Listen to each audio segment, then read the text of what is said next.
નમસ્કાર ખેડૂત મિત્રો, હું રાજદીપ પરમાર સર્વે ખેડૂત મિત્રોનું વચન સીડ વતી હાર્દિક સ્વાગત કરું છું.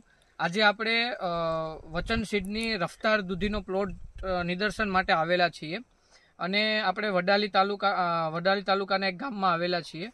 આજે તારીખ છે 8/4/2025 અને અત્યારે તમે જોઈ શકો છો કે આપણે અહીંયા બતાવીશું કે દૂધીની અંદર કઈ રીતનું ફ્રૂટિંગ લાગેલું છે. વચન સીડની રફતાર દૂધી છે અને રફતાર દૂધીની ખાસિયત એ છે કે હરેક ફૂટ જ્યાં પાંદડું નીકળે છે ત્યાં દૂધી લાગે છે એવી એની ખાસિયત છે. એટલે કે જે માદા ફૂલનું પ્રમાણ છે એ આ દૂધીની અંદર વધારે છે. તો તમે અહીંયા બતાવી શકો કે કઈ રીતનું આમાં ફ્રૂટિંગ લાગેલું છે.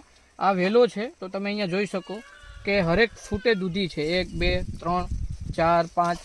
અહીંયા તમે જોઈ શકો એ રીતના હરેક ફૂટે દૂધી લાગેલી છે.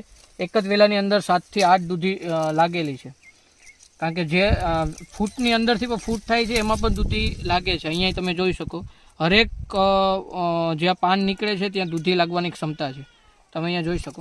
તો સર્વે ખેડૂત મિત્રોને જણાવવાનું કે વધુ ઉત્પાદન આપતી જાત છે.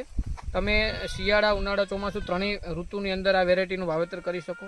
કલર ફ્રૂટનો સારો છે અને મધ્યમ લાંબુ ફળ છે અને ફૂગ અને વાયરસ સામે પ્રતિકારક જાત છે. નંબર ઓફ ફળ અને નંબર ઓફ માદા ફૂલ છે એ વધારે લાગે છે, એટલે ખેડૂતોને ઉત્પાદન વધારે મળે છે. ખેડૂતોએ